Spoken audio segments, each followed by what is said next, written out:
my name is Jackie and I am a host zookeeper, and today I'm going to be talking to you about Dik Diks. There are 4 recognized species of Dik Diks. There are Gunther, Silver, Salt, and Kirks.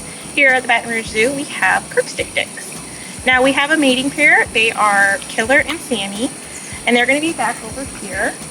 And they're probably actually going to stay this distance the entire time. Dik Diks aren't exactly going to be coming up really close to you or anything like that. They're pretty aware of their space, and they kind of view anything from a stick to a leaf as a potential threat.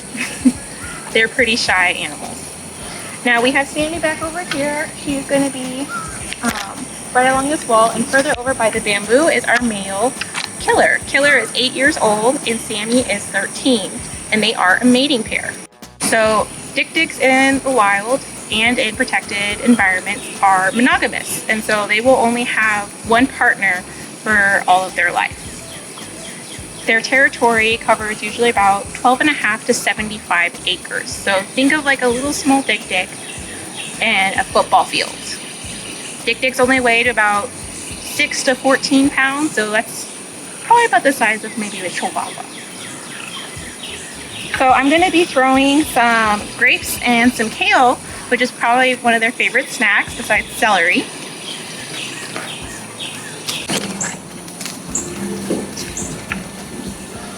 Now Sammy here is 13 years old. She recently just had her birthday last month.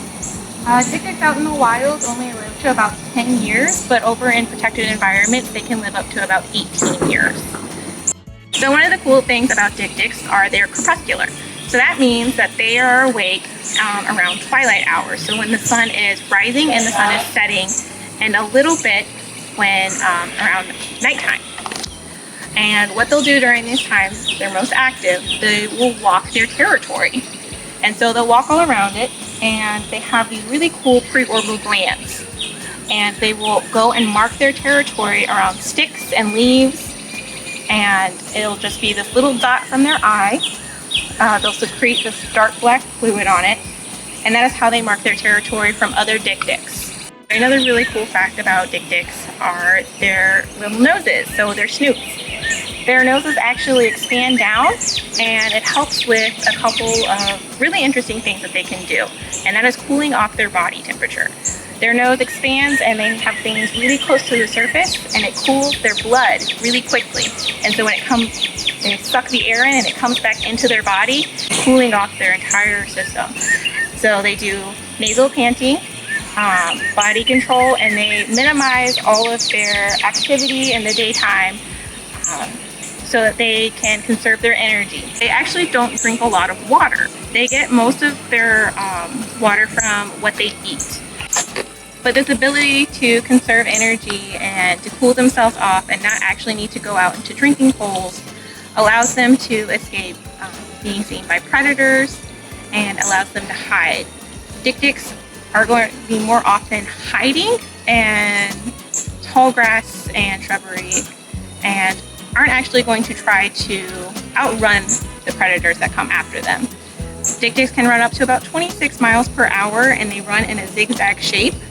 And while they run, they actually make a sound called Dik Dik or Dik Dik, which is actually kind of where they get their name.